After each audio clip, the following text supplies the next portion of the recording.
একটা সন্তান যখন প্রাপ্তবয়স্ক হয়, সে যখন উপার্জন করে, তার সকল টাকার পয়সা এনে মায়ের কাছে দিতে হবে, বাবার কাছে দিতে হবে, তারা যা খুশি করবে না। শরীয়ত এটা বলে না। শরীয়ত বলে সম্পদ যে উপার্জন করেছে এর ব্যাপারে অধিকার একমাত্র তার। হ্যাঁ, উপার্জিত সম্পদ থেকে মার চলার জন্য, মার বেঁচে থাকার জন্য, সুস্থতার জন্য, চিকিৎসার জন্য যেটা প্রয়োজন সন্তান হিসাবে সাধ্য অনুযায়ী, মায়ের নিজের না থাকলে বা দেওয়ার মতো ব্যবস্থা না থাকলে অবশ্যই সন্তানকে সেটা বহন করতে হবে। আর স্ত্রীর সর্বাবস্থায় স্বামী হিসাবে স্ত্রীর ভরণ পোষণ এটার ব্যবস্থা করতে হবে। এর বাইরে উদ্বৃত্ত টাকা সেটা ছেলে কি মাকে উপহার হিসাবে অতিরিক্ত দিবে, না স্ত্রীকে দিবে, না কাকে কত দিবে, নাকি আদৌ কাউকে না দিয়ে নিজের অ্যাকাউন্টে রাখবে, এটা একান্ত তার ব্যাপার।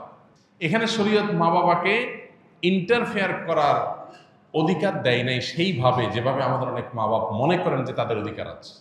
ছেলে বিদেশ গেছে, উপার্জন করে টাকা পাঠাবে সব বাপের নামে মায়ের নাম, তারা যা খুশি করবে, তারা সেখান থেকে বৌমাকে যা দেওয়া দিবে আর যা নেওয়া দেওয়ার না দিবে না।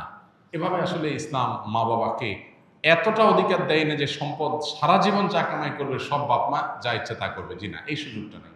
অনেক মা বাবা এটা জানেন না এবং এখানে অনধিকার চর্চা করেন তারা।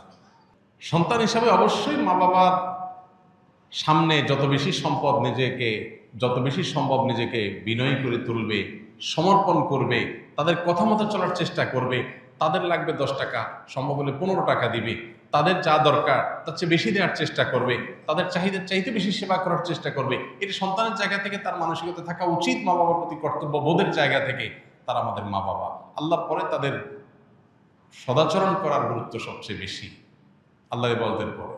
অতএব সেটা খেয়াল রাখবে। কিন্তু মা বাবা এর মানে এই না যে সব কিছু মা বাপ নিয়ন্ত্রণ করবে। জি না, এখান থেকেই সংসারে অশান্তিটা শুরু। মা বাপ জানে না তাদের অধিকারের রূপরেখা কি এবং কতটুকু সীমানা আছে।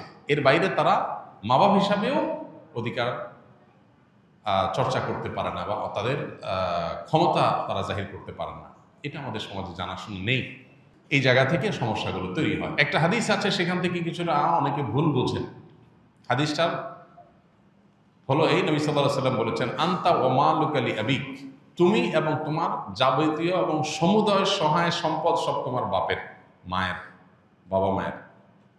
এ হাদিসের মানে অনেকে মনে করেন যে কেউ যা কামাই করবে সারা জীবন যত কিছু করবে সব বাপ মার। জি না, এ হাদিসের ব্যাখ্যা হলো তুমি তোমার উপার্জিত সম্পদ এখানে তোমার বাপ মা, অর্থাৎ তাদের খরচ খরচার জন্য যতটুকু দরকার